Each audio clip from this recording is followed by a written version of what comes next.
ஒரு இடத்துல இல்லாம இன்னும் எத்தனை நாள் தான் இப்படி அலையிறது என்று சொல்லி குழப்பத்தோடு இருக்கும் ஆத்மாவே, இன்று கர்த்தர் உங்களுக்கு சொல்லுவது ஆமோஸ் 9:15. அவர்களை அவர்கள் தேசத்திலே நாட்டுவேன்.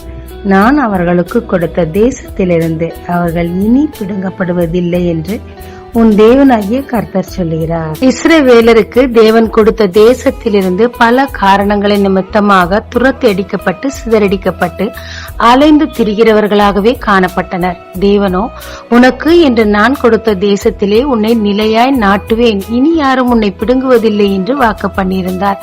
அதன் பிரகாரமாக 1948 இஸ்ரவேல் நாடு உருவாயிற்று. பல போராட்டங்களுக்கு பிறகு அந்த நாட்டில் அவர்கள் நிலையாய் தங்கினர். ஆனால் மற்ற தேசங்களோ அங்கே அவர் தங்கக்கூடாது என்பதற்காக பல முறை அவர்களோடு போராடினார்கள். ஆனால் அழிக்க நினைத்தவன் அழிந்தானே தவிர இவர்களை யாராலும் அசைக்கவே முடியவில்லை. ஏனென்றால் அவர்களுக்கு வாக்கு பண்ணின கர்த்தர் அந்த நாட்டில் அவர்கள் நிலையாய் நிற்கத்தக்கதாக அவர்களுக்காக யுத்தங்களை செய்து இன்று வரை பாதுகாத்துக் கொண்டிருக்கிறார். ஆமாங்க, எனக்கு என்று ஒரு நிலையான வீடு இல்லை. எனவே அலைந்து திரிகிறவளாகவே நான் காணப்படுகிறேன். என் குடும்பத்தோடு என்னால் ஒற்றுமையாய் ஒன்றாய் இருக்க முடியவில்லை. அலைகிறேன். எனக்கு என்று நிரந்தரமான வேலையும் இல்லை. மாற்றப்பட்டு கொண்டே இருக்கிறேன் என்று சொல்லி மன உளைச்சலில் காணப்படுகிறீர்களா? இன்று கர்த்தர் இந்த வாக்கு தத்தத்தை உங்களுக்கு தருகிறார். நம்பிக்கையோடு உரிமை பாராட்டுங்க. தேவரீர், இந்த வாக்கு என்னில் பலிக்க உதவும் என்று சொல்லுங்க. பிறகு என்ன, யார் நினைத்தாலும் தேவன் கொடுத்த இடத்திலிருந்து இனி உங்களை பிடுங்கவே முடியாது.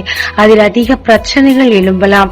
அந்த பிரச்சனைகள் எல்லாவற்றிலும் இருந்து தேவன் உங்களை விடுவிக்கத்தக்கதாக அவரே உங்களுக்காக யுத்தங்களை செய்வார். ஒரே இடத்தில் உங்களுக்கு நிலைக்க பண்ணுவார். நிலையான வீட்டை உங்களுக்கு தேவன் கட்டுவார். நம்பிக்கையோடு காத்திருங்க. தொடர்ந்து வாக்குகளில் நிறைவேற்ற அதற்காக ஜெபிங்க.